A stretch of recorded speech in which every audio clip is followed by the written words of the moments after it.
Hey folks, it's John from A is for Alcoholic again. Today's conversation is with Ian McDonnell. He is a podcast and radio producer producing shows for the likes of Kevin Hart. We talked about his addiction, his first sobriety, his second sobriety, and his final sobriety. It was a little graphic. It was funny. It was touching. It was warm. It was great. I had a really good time with him. He talks about getting wasted on 8 balls to rocketing into the fourth dimension with sobriety. It was awesome. So, without further ado, here's my conversation with Ian McDonnell. So, I guess I want to start speaking about how you started drinking, or what drove you to drink, or did it go as far back as childhood, or was it something that happened later? How do you start your drinking career? Okay, so I think this is great because I recently got like a cold call from someone who said, "Hey, your sponsor's wife gave me your number. I need a speaker for tomorrow. Can you come speak?" And what my sponsor taught me was there's only one answer to an AA request, and that's yes. So unless I cannot do it because of work or personal, I always say yes. And a lot of times I don't want to say yes. And every time I'm happy I said yes after the fact. So I said yes. And on my way there, she's like, the meeting is called like Old Timers Traditions of AA. And I'm just like, oh no, because my story can be, I openly talk about drug use and, my sexual behavior aligned with my drug use. And you'll hear a lot about that because that's a big part of my story. But I also want to tell my truth, but respect maybe the traditions of this meeting. And so I thought about what is a kind of traditional story. And so that's a pre-story to tell you that my first experience with my alcoholism, right? My first drink per se, as told at this traditional meeting, is I remember when being super young, maybe 5, 6, and being out to dinner with my parents and putting adding sugars into my soda, like the little sugars that they have on the counter at the restaurant. And I'm adding sugar to my soda, and my mom pulled them away from me, that's enough. And I waited for them to not be paying attention, and I grabbed a couple of sugars and put them in my pocket. And I remember one that was already exciting, And then I moved them from my pocket to prepare them to bring them to school. And I'm in kindergarten at the time, and we have nap time where we go in our sleeping bags. And so I snuck the sugars into school, 2 little sugar packets. And at nap time, I went in my sleeping bag head first back to the bottom of the sleeping bag, and I opened the sugar packets and I ate them, and I giggled. And that's right there. That's my alcoholism. That is the analogy for my alcoholism, because it's about, you're not supposed to, I'll show you. And ooh, I'm getting away with this. And ooh, it's my little secret, And it's about time to relax, time to nap. No, give me stimulants. Yeah, it's I found the same thing, that the behavior preceded any sort of the introduction of alcohol itself. Absolutely. I used to eat used to get little antihistamines. They were little generic antihistamines, and I would pop those at night, before I'd go to bed. So I had no problem going to bed early, because I had a little bottle that I think I just pulled it out of the cupboard. I don't think I went and bought these things at 13 or whatever it was. And I would just eat them and I would just get really high and I would be by myself and I'd put on my Walkman and listen to college radio and I was in heaven. It was great. I was like, this is where I belong, high Yeah. and just in my own little world. So it's totally that idea of the behavior preceding the introduction of alcohol. And you bring up a very, valid conversation for now, which is, alcoholism in the form of pharmaceuticals, right? Mm-hmm. Because such a poignant conversation for where we're at today, So I think so many people discover their alcoholism through over-the-counter or prescription drug use. Meaning that the drugs are the gateway or that you're Yeah, that they might not have ever had like a alcoholism relationship with alcohol per se, but then, or right. that it was manageable, but then Mm-hmm. what sends, someone into a bottom or really ignites the alcoholism is a relationship to getting a prescription, taking it as prescribed, it running out, then Yeah. taking it, um, Mm-hmm. and that, I say that because then I had my first drink and I remember just thinking like like many people in AA, the common story is I felt it go down my neck, the warmth, that was it. And my truth is like I, was eighth grade, started drinking at the little party to try and be cool, started Mm-hmm. smoking cigarettes, smoked a little weed. I was like any kid, I was like really nervous of anything. It's going to get me in trouble or like I'm going to lose my mind or whatever. And I don't see that like I didn't black out the first time. I'm Irish 100%. You know what I mean? McDonnell Collins. It's like I'm Mm-hmm. Irish Scottish. Like I'm built to, retain substance. And but it's important to say that I remember at, into freshman year, 14 years old, um, my buddy and I got some meth and we were in his backyard and we did a bump each and we walked around in a circle for an hour chain smoking cigarettes and talking and that was my aha for the first Mm-hmm. time I felt complete, and so you know I can now see looking back how my relationship to anything in the world can be alcoholic, Yes, and I see what you're saying. and in my program I don't drink because drinking just leads me to what I really want, which is stimulants, you know. But that aha moment happened for me with With stimulants specifically. alcohol's kind of like because I was very similar in that I really enjoyed white drugs. I really enjoyed hallucinogenics when I was younger. So it was a lot of coke, but you couldn't always get coke. But meth always seemed to be around.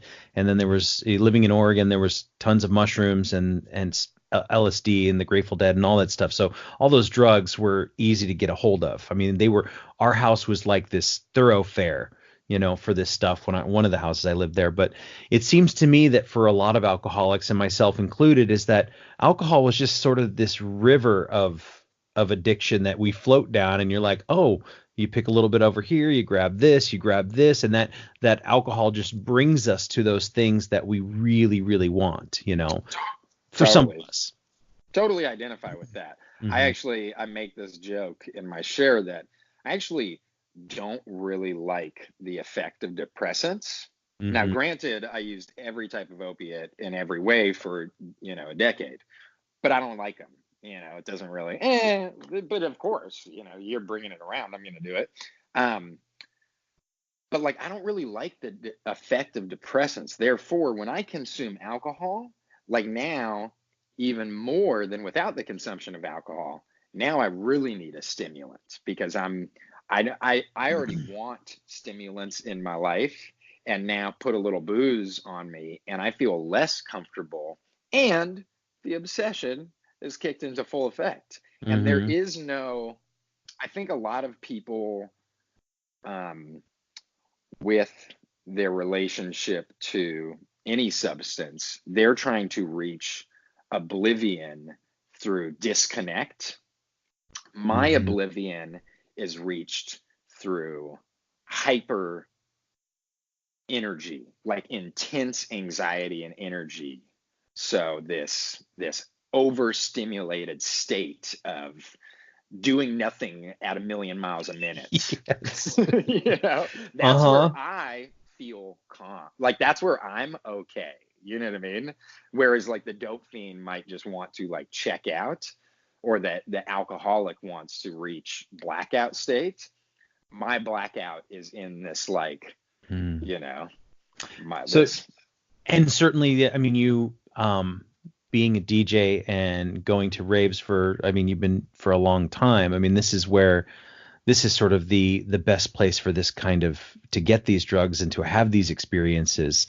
Um, do you find that maybe even if you say you don't like the effects of alcohol or depressants, that part of it even was changing your your reality? So even if you're like, well, I don't really like alcohol, but I know that it will give me the impetus to go find the drugs that I really want, but I just really want to escape my life right now. So whatever will work. 100%. In fact, I can look back at one of the things I identified in my fourth step is people pleasing. People pleasing. I'm overly concerned with other people's opinions of me. I'm manipulative. I'm controlling. I'm a liar. So all these behaviors around people pleasing. And I can look back and see at how many times in my life I didn't want to hang out with you. I didn't want to go there. I didn't want to have sex tonight. I didn't want, and I'm going to consciously use alcohol to get me there so that I can go do that. Like I Hmm. had a relationship that it was basically over a year, and then I drank myself into intimacy for 2 years after that.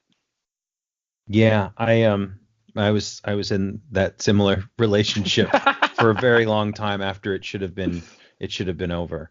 So yeah, I get that.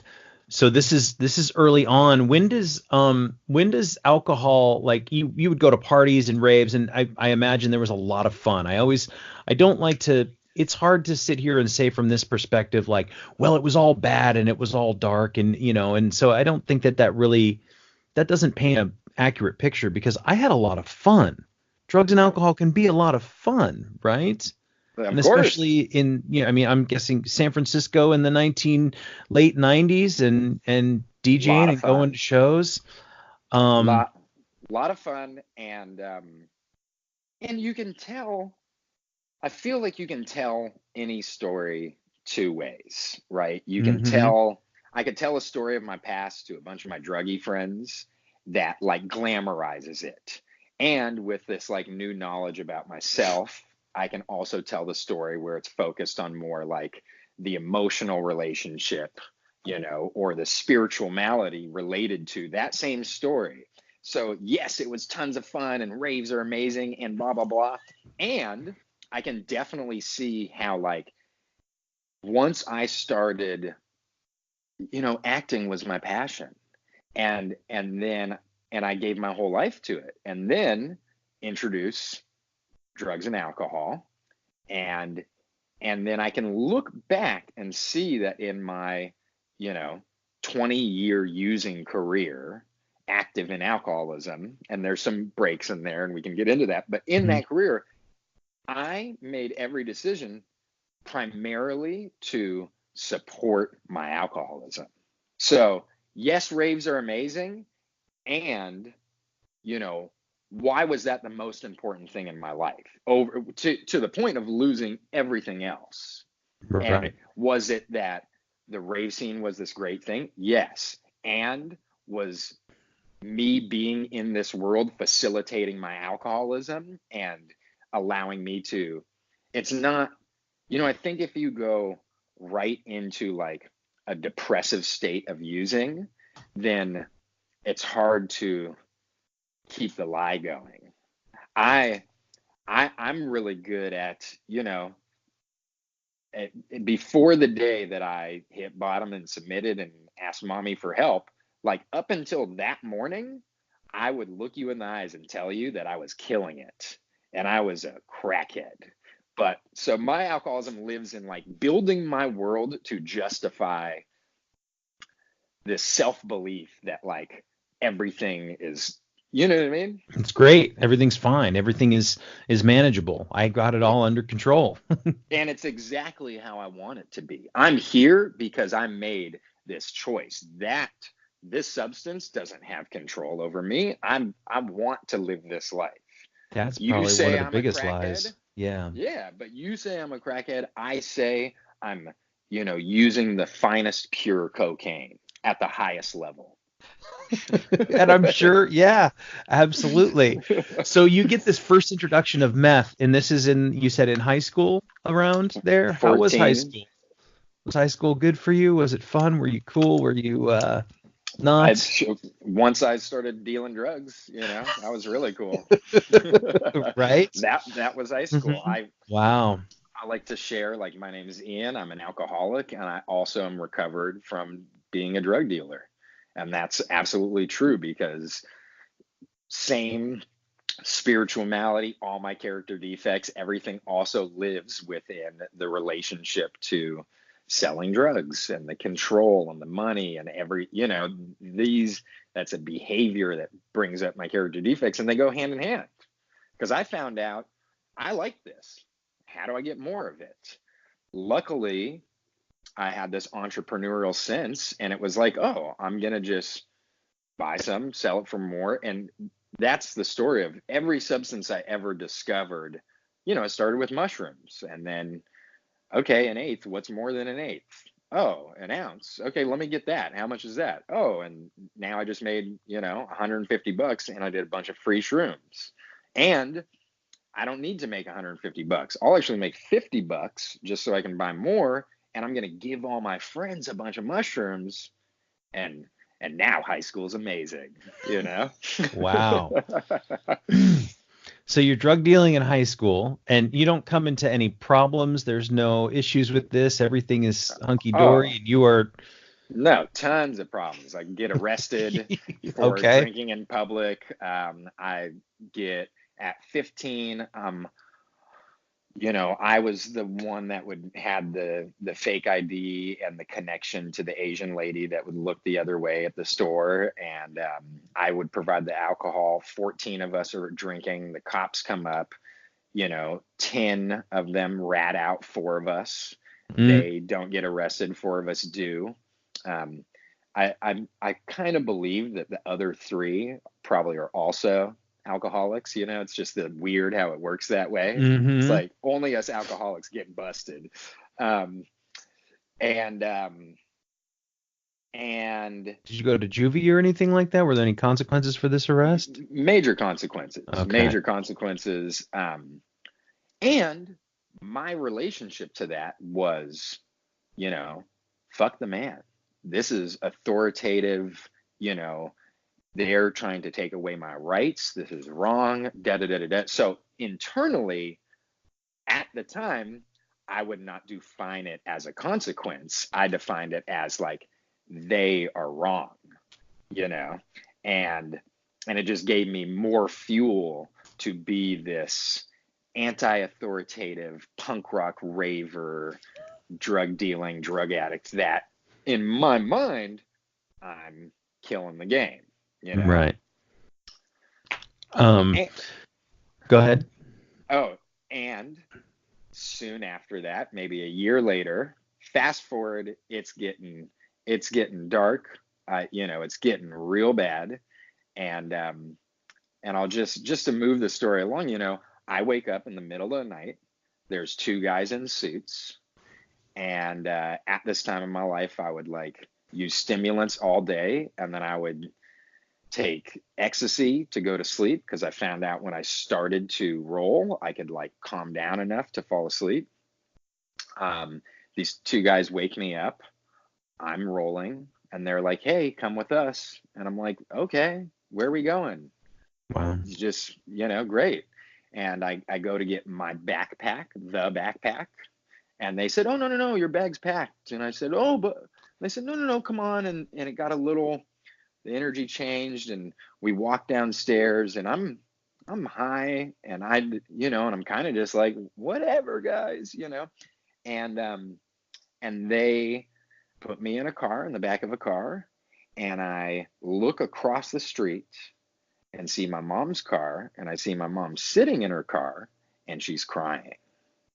And that was the first time that I ever had a acknowledgement of consequence. This is the first time ever, from the introduction to alcohol and drugs in my life to maybe I'm hurting someone, or maybe this isn't all just cool and fun, or you know what I mean? That was maybe the first little inkling of a first step peeking through.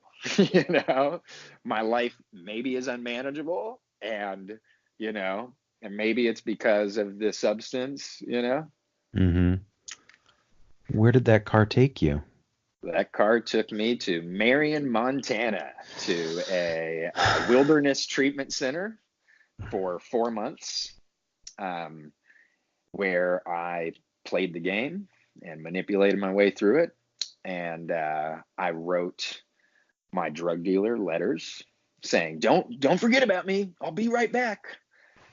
Looking back, I wrote my girlfriend 2 letters, and I wrote my drug dealer 4.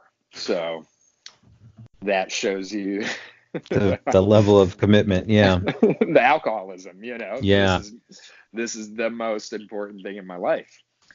And from Wilderness Treatment Center, you're supposed to go to a halfway house, for all these. Mm-hmm. I always share to the new generation of, of detox and then sober living. That is a freaking cakewalk compared to wilderness and halfway house. The treatment industry has evolved a lot. Mm-hmm. So if you're thinking it sucks, well, 20 years ago it sucked a lot more. But, and this is an important part of my story too, is I convinced my parents in the treatment center, and I manipulation is a key word throughout my story, because I still, looking at my 6 and 7 now, going through my steps for the 3rd time, why can't I just ask God to remove that character defect, right? So I'll continue throwing that in there, because that's where I'm at right now. So I convinced them to let me go home for 3 days against all the bad idea. And I go home, and the first day I get home, I meet up with some friends and do nitrous, because nitrous doesn't count. No. And fast forward 48 hours, I am sitting alone smoking freebase with cigarette ash off of a Coca-Cola can, and nothing is working. 48 hours of use that started with nitrous, that went through all the substances available to me, ends up with me alone smoking crack, and it's not working. And I go to my dad and I say, I'm smoking crack downstairs. You need to send me away now. I can't even last another day here. And, and I feel like that was a poignant moment. That was, again, there's a little inkling of first step. Yeah. There's a little inkling of 2 and 3 too. I need a power greater than myself. Right now it looks like daddy and treatment, but like, I'm powerless over this. In 48 hours, I'm right back where I left, and my life is unmanageable. I'm sitting here smoking crack alone, and it's not working. It's not working. I am losing my mind, and I'm afraid for my life. Help me. And so what happens after that? Does your father send you away? Do you go back to the treatment center? That's it. So I go to the halfway house in Thibodaux, Louisiana, which was a you know, abusive, an emotionally abusive place. I would not say it's a great place. And I spent 9 months there. And I'm, and we're stealing Robitussin from Walgreens and faking pee and blah, blah, blah. And, still, I'm Everything to just get like, by. yeah, everything to get by. And, and I come back to San Francisco and I am 100% into, I'm ready for AA. I'm going to go to meetings. I'm going to meetings. I'm making friends. Steps. I'm 17 at this point, which doesn't mean you can't get into this. There are many people with decades of sobriety that started at 17, but for me at the time, I'm doing it as a homework assignment. You know, I really looking back, it's like all I just didn't want to get in trouble. You know, And were you and interested at all in getting sober, or was it? I mean, at this point, you've already kind of fudged your way through 9 months of treatment out of state, and then AA. Are you? It doesn't. Does it just bother? So it's just a homework assignment. It's just something you're going to do so that people will leave you alone, so that you can continue to use and drink. no, I didn't Okay. have the intention of using and drinking it at this point. I Okay. was like, I'm gonna try this. You know what I Okay. mean? Got it. But I'm gonna try it my way. And I'm just gonna do AA because I have to. Got it. So I'm not gonna drink or use. I had a lot of pride and like I can do this. You know what I mean? And I'm not Got gonna it. drink or use. But I'm gonna go to AA. And I started getting into AA. I went for almost a year and I was really excited about my sobriety time and I had a lot of ego attached to it and blah blah blah. And and I made a really good friend and we would leave meetings and we would pound Red Bulls and drive through the hood listening to gangster rap and drive through the dangerous neighborhoods of San Francisco and Oakland, pounding, chugging Red Bulls, rapping the N word, Mm-hmm. and then we would go to, 21st and Camp Street and, sleep with prostitutes. So, you know, my alcoholism lives in many places and, Yeah. and, and here and this is an important moment and I always share this in meetings is there was this woman, I'm 18, there's this woman in AA, she's probably early 20s, but I'm just obsessed with her and I'm trying to flirt with her and I finally get an opportunity, before a meeting and I'm going to tell her my story because my story is important and she wants to know. And I start telling her my story, which at the time was like, my name's Ian, I'm a meth addict, and she interrupts me and says, honey, here we don't say that. We just talk about alcohol. It's really, I think it's you just need to learn that and in my mind, you know, fuck you. And I just got shot down. And she was not a person, she was AA. And Mm. that gave me enough reason to say, fuck it, I'm out. And I never went to an AA meeting again, um, until I was 32 years old.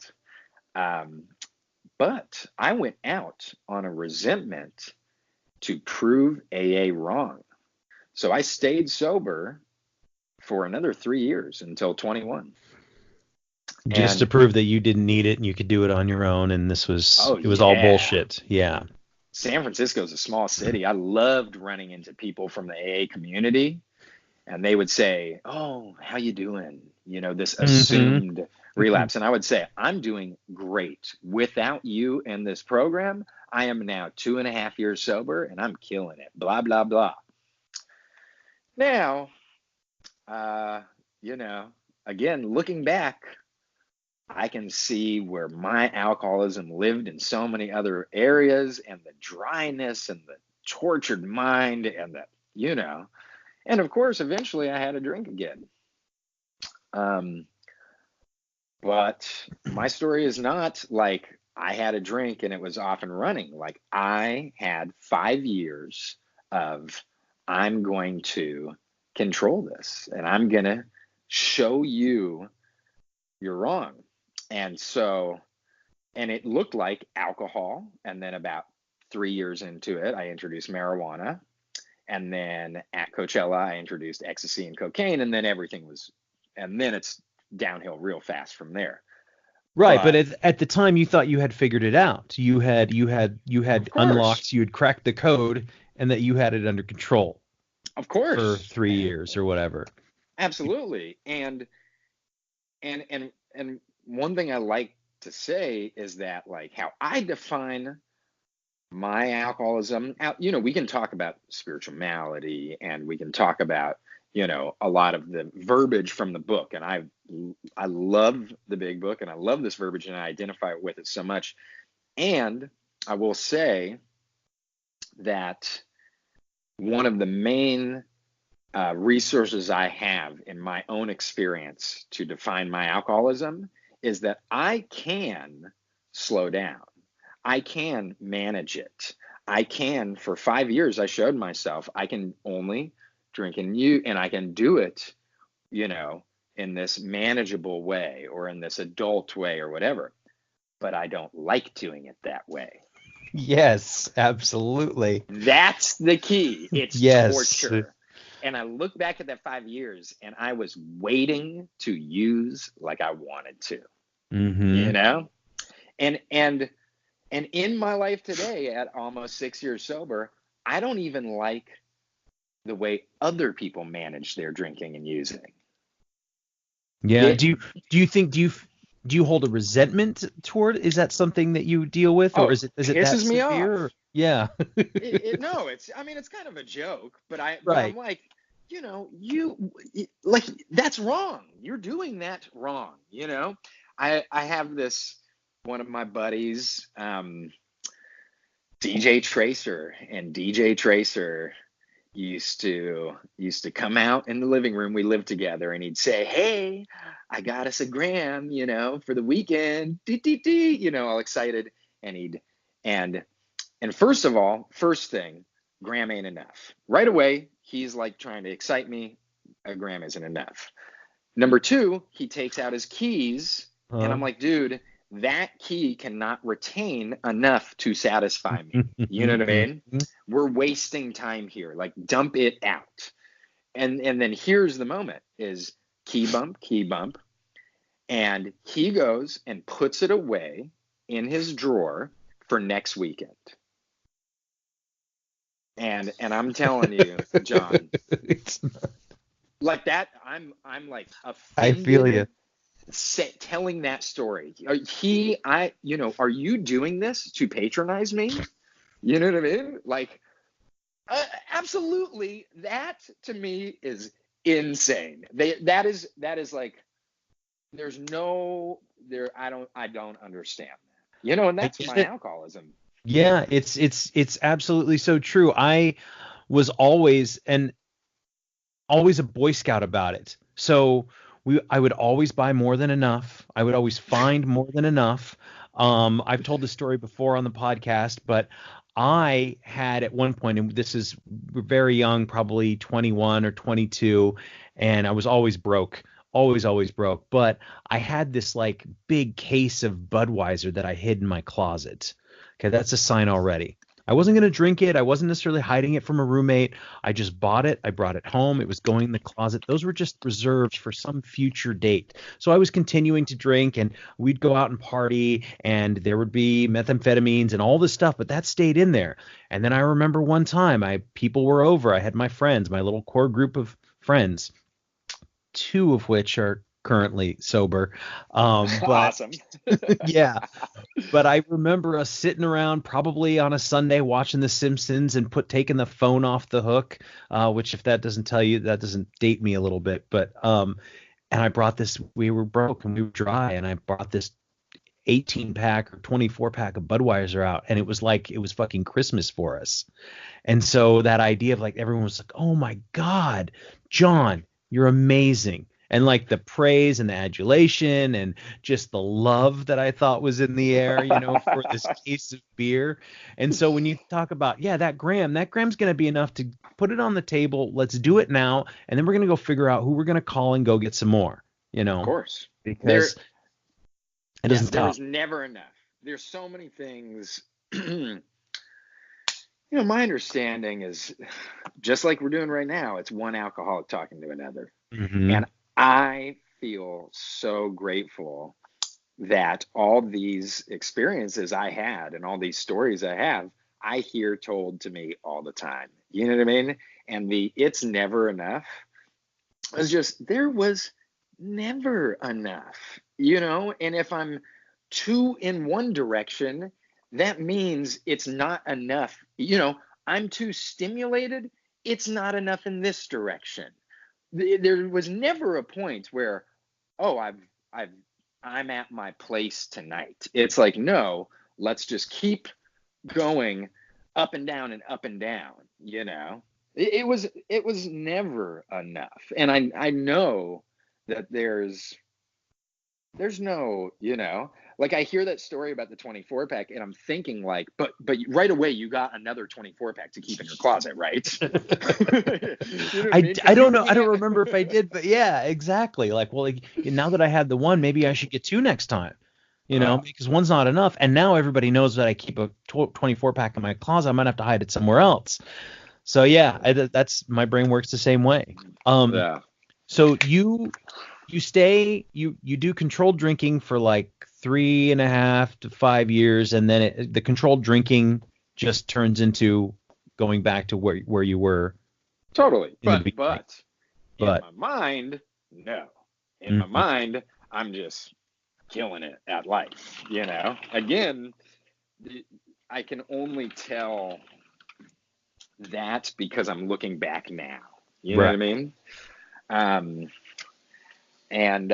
So I think it's important to, from 25 to 32, we can really fast forward because it's everybody's story, you know, and it's everybody's story. And what it looked like in the end is I am stamping hands at a strip club in San Francisco as my job.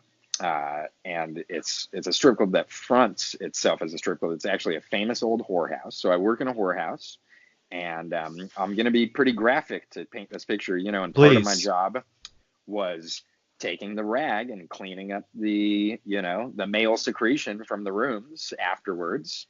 So I'm literally, and I can do cocaine at work. I can be trashed all day. I can smoke pot on the job. So I love it. It's the best. I'm a cum cleaner and I'm bragging about it. You've reached the apex of existence at this point. Oh my God. My girlfriend, who I don't even like and I don't know anything about as a human being, is a heroin addict, stripper, probably prostitute. And I am, I have a business partner and I'm selling copious amounts of cocaine, in the, tens of thousands of dollars amount, only to support my crack and cocaine habit and my drug habit, my girlfriend's drug habit. And I can't buy, a lunch for myself because all my drug money and my drug business, it's over here. And that's to support my addiction. And I can't take from that pot to eat. So I'm living this life of picking cigarette butts up off the ground while having a $500 plus a day cocaine habit. And that to me is okay. It's manageable. Yeah. I'm doing it. I'm trying.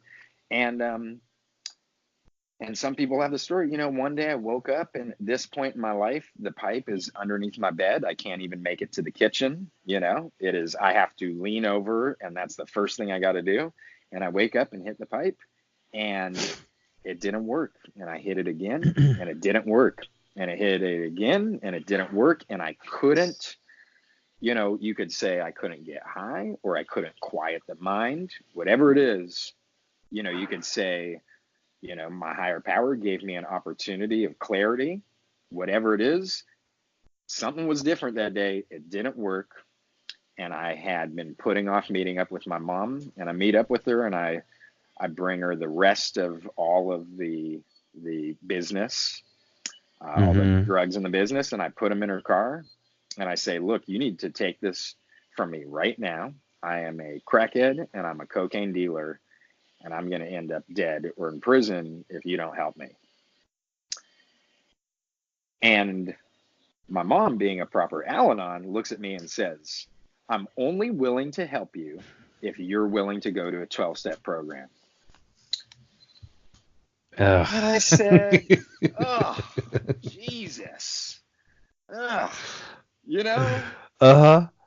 Like, really, is it that bad? You know? Like, and I'm grateful that it stopped working that day, because it wasn't that I woke up and looked in the mirror and said, it's gotten really bad.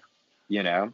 It was that I just wasn't able to believe my own lie that Mm-hmm. morning. And I couldn't quiet the alcoholic mind. And I do see that as a gift because if I was able to quiet my mind that morning, I would have lied to my mom. You know? Yeah. So did you then go back? I mean, you already knew about AA. You were already in 12-step program. You understood all Oh, these yeah. things. Did you immediately go back in? Well, I went out at 18 off what that woman said. Mm-hmm. And, up until about a year sober, I still held on to that resentment against her, which I packaged as the AA resentment. Mm-hmm. So yes, I was willing to go to a 12-step program, but in this moment, it was again in the like desperation, whatever. But I identify with AA as the last house on the block. I do not want to I will do anything before I will go to an AA meeting. And so my whole time out, it's like, I know AA is there, and I'm like, not going back. That's a death sentence. Now, I do want to say, at about 6 months into actually working a program, to be fair, my first time in AA, I never did this thing called the steps. Mm-hmm. And, I learned that halfway through the 9th step, we will see that our experience changes. Well, I never got halfway through the 9th step. So I never even did AA in the past. So I was resentful at this thing that I didn't even Mm-hmm. do. Now I fucking love AA. So I just think that's important to say with all this, like, fuck that, last house on the block. Now it's like, it's my home, and I feel safe and protected. And I feel like without it, I've got no chance at life. Yeah. Yeah, I was the same way. I think maybe a year and a half into it, and at this point, I'm kind of just struggling to go to this one meeting a week, and it's Sunday morning, and I work Saturday nights, and a lot of me is just terrified if I don't go that I won't be able to make it through the next week. So I'm not getting any sleep. I'm showing up at AA, and I'm already resentful because I'm fucking exhausted. And I get through it and fine. And then I say, you know what? I don't need this anymore. I'm tired of being tired. I'm not going. And I hated it. And I just quit going for like 5 months entirely. I still had the book. I still felt like I was a part of the program, but I just wasn't going to go to meetings. I don't need this. I didn't think like, oh, maybe I'll try to find another one, or, they have them in the afternoon, John, on your days off. Like, none of that mattered. It had to be this one or nothing. Why? Because I'm an alcoholic. Yes. And so what's funny is I finally decide I'm going to go back, and I walk in and I'm scared. I feel like I've done something bad. They know, or they're going to wonder where I've been, or they're going to think this, or like I've just been not doing what I'm supposed to be doing. And I show up, and immediately everyone's like, hey, how's your summer been? Good to see you. Wow. And I'm thinking to myself, I thought they were all going to like chastise me for not showing up. They were just happy to see me. And so that was it was important for me to get resentful, walk away from it, show back up, and then be able, that's when it became this sort of safe place for me to go. And now anytime I feel down or whatever, I'll just be like, oh, there's a meeting over here at this place I've never been to. Great. Or I can't wait to get there on Sunday morning, regardless of the sleep. I'm like, just get up and go. You're going to feel better. And it's a great way to start the day, and then go take a nap afterwards if that's what you need. So I love that you say that it's this safe place. And it really is, to me, and any whatever program works for people out there. We here on the Of podcast don't course. we no promotion for any particular brand. We have our own, the 12 step that we subscribe to, but I mean, there's lots of different ways that people can do it. But it's such a joy now to be able to go and listen to people and talk to people. I got sober in CA, which And is what is CA? Okay. Cocaine Anonymous. And I would identify for my first year, I'd say, hi, my name's Ian and I'm a crackhead. And having that freedom in Cocaine Anonymous, because Cocaine Anonymous uses the big book. Right. But the one nature of it is it encourages tell the darkness of the story. And Cocaine Anonymous started in LA in the 80s with the crack epidemic. And Perfect. there's this culture of like, tell the darkness, tell the story about, like, even in the preamble of Cocaine Anonymous, it said, we found ourselves scraping the edges of baggies. This is part of the literature, right? It goes Wow. into detail about the behavior of using. We found ourselves on the floor picking through carpets. These are things I identify with. Yeah.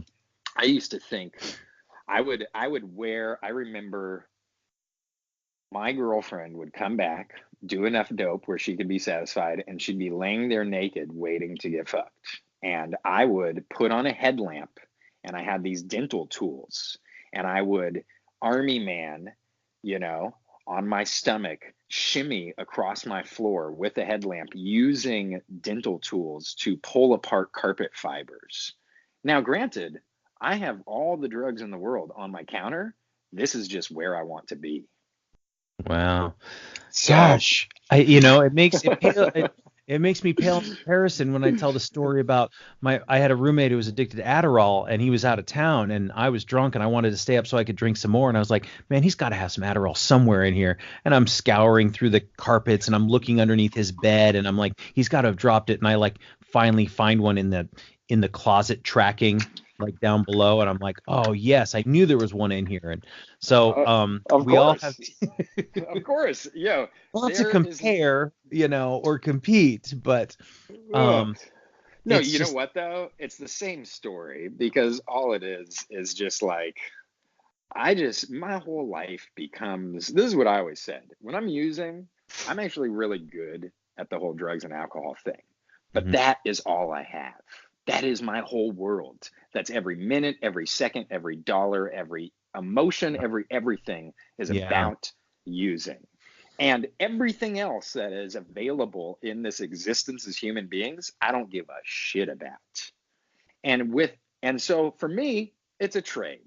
I can have this hand mhm, of, you know, journey through alcoholism, or I can have anything else, but I don't get either or. I mean, I don't get both. I yeah, can't. For me, it's if I have one thing from the hand of alcoholism, I don't get anything else from the other hand of everything else that could exist to me. mm, And I like, how the big book says we can go where any free man can go.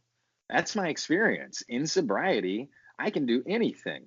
I will be leaving tomorrow morning to EDC, a 500,000 person rave in Las Vegas that is probably the mecca of drug use and alcoholism, in the world. And I will be out there as a sober member of Alcoholics Anonymous working a program. I go out there with a purpose. I have a job to do. I'm busy, and and that, I can go where that's an important message for me to say for any of your listeners, wherever you're yeah, at, is that, like, I thought AA, and no offense to anyone if this is what you want in life, but for me, I thought AA meant I have to move to the suburbs, get married, and like become a tax accountant. That's what I thought AA was about. And I'm here to tell you now, that I keep alcohol in my fridge. I keep marijuana in my closet because I have friends that drink and I have friends that smoke. And, and I am free of this seemingly hopeless state of mind and body where I can have that in my house and I can be in the environment, it's freedom. It's freedom, Yeah. and it is achievable. How do And you? it's achievable through any 12-step program. I have one of my closest friends. He got Mhm. sober through what's called refuge recovery, which is more like a Buddhist path. I Great, just went to one of those meetings the other day. amazing. Um, I wanted to ask you, how do you navigate going to, say, a huge concert or event, festival where there's nothing but drugs and alcohol? Um, Purpose. Have a purpose. you have a Because purpose. the only time I'm going to, for me at least, have a sober community, have a strong program, right? Mm, We AA teaches us we have a daily reprieve from drugs and alcohol contingent on our spiritual fitness. So be spiritually fit. What does it take to do that? I don't know. That's your journey. You know what I mean? But, hmm maybe you want to go to a meeting, work with a sponsor, do steps, do some writing, do your 10-step at night, pray, meditate, whatever it is. Spiritual fitness, I think, is the most important tool to bring to the rave, right? And have a purpose there. So I go there and I have, like, this year we have 3 jobs. We're broadcasting radio. We are doing a social media influencer photography capture. I'm DJing.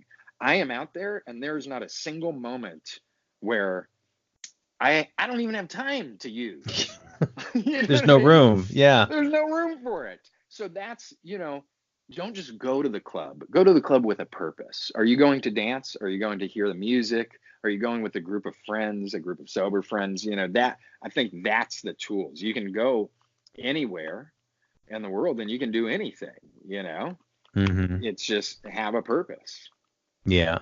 Yeah. Do you go out in San Francisco just for fun if you don't have to go dancing or whatever, or DJ, Yeah. listen to DJ? Yeah, and Yeah. you don't have an issue with it, or I mean, you're 6 years sober, but still, it's not ever a problem. People, I mean, when somebody offers you something, you just, or do they know you now as a I sober I guy? look, if I start working with a sponsee and they're I work with a lot of kids that are DJs, producers, hmm other nightlife people. My sponsor works in the nightlife industry. We have this lineage of, sober people that work in this environment. And when I start working with a sponsee, like, once we are starting your 4th step, I'm bringing you to an event. So because I'm going to show you that, like, your life isn't over.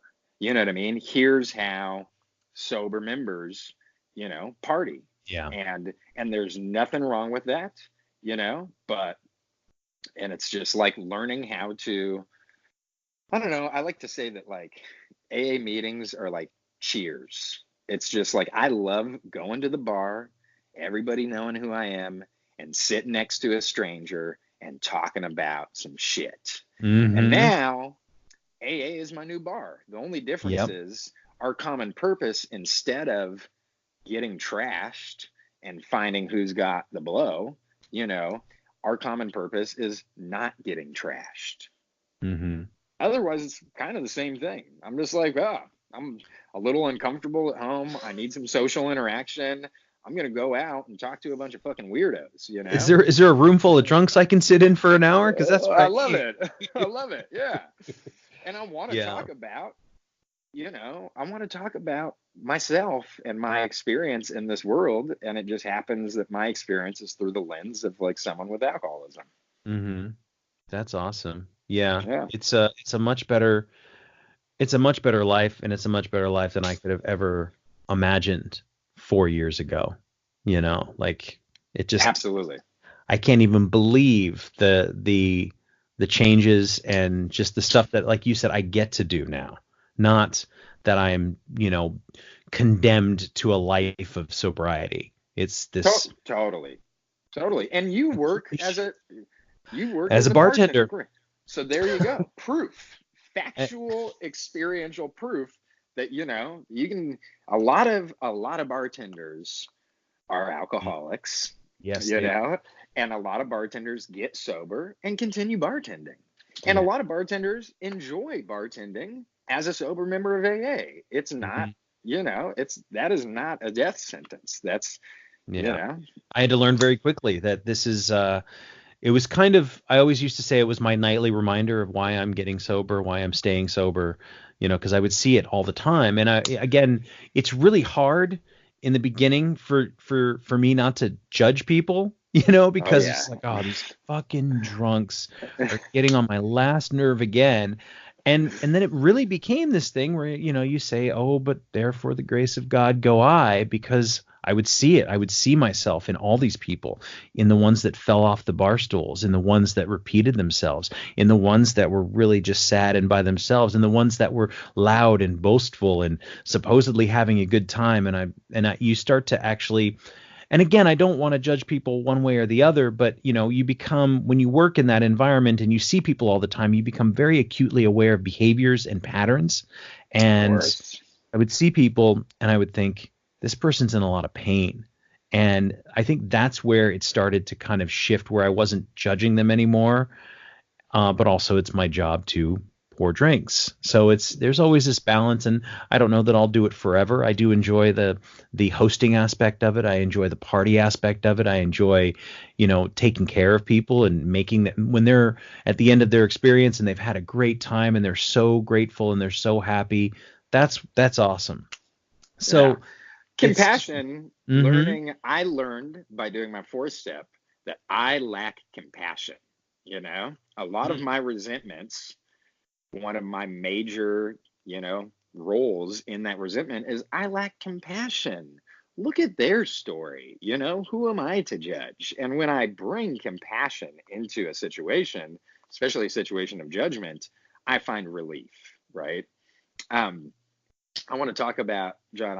I could talk to you for hours, and I mm-hmm. look forward to talking again. Um, One of these days we'll hit a meeting together. I would love Uh, that. I bet you know but some gritty ones in San Francisco we could go to. We I go see the to real whenever. shit. Yeah, I go to it's called High Noon, and it's like the Mm-hmm. punk rocker meeting. I like Okay. that meeting. Um, what I do want to say though is, you know, for me, the theme that I live in is like a newfound freedom. And you touched on this story where, a lot of times you go into AA and people say, my worst day sober was better than my best day drinking. And man, do I want to say you're an asshole. Or, I'm in judgment because I'm like, then your drinking sucked, you Right?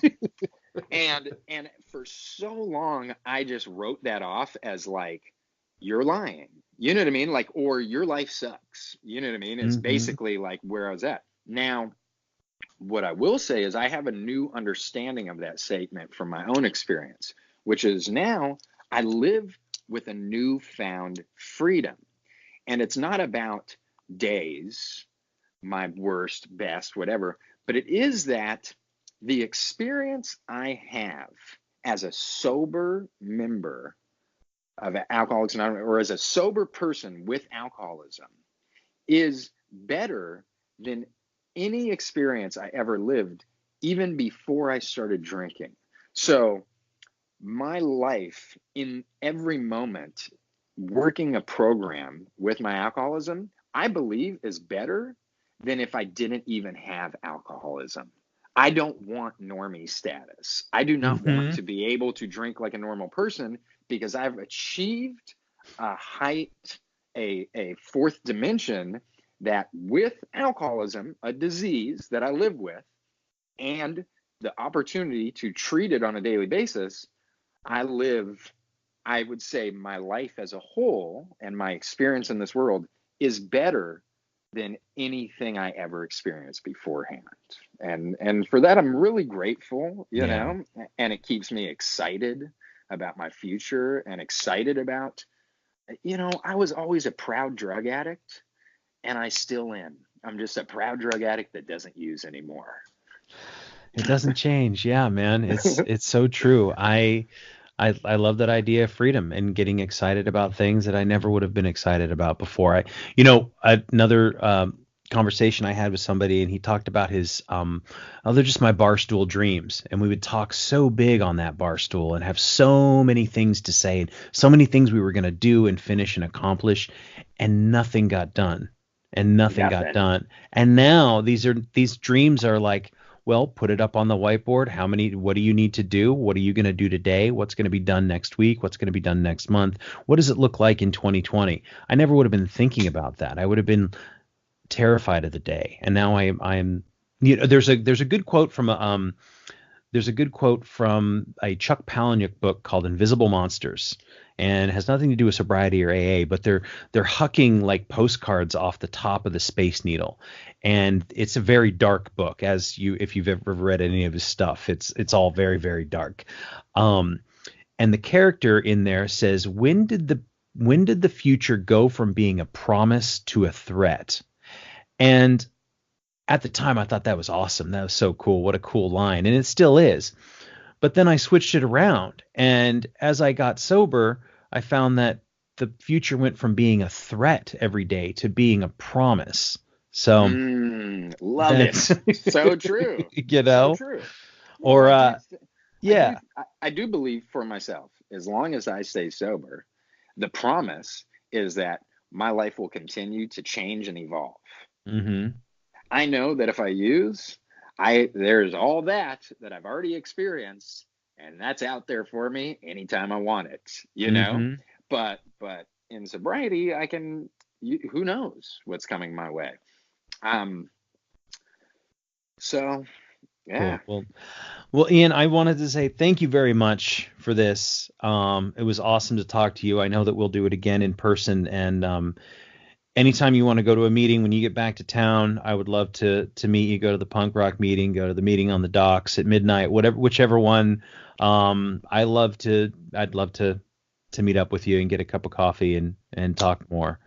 Great. And big shout out to A is for Alcoholic. Love the format.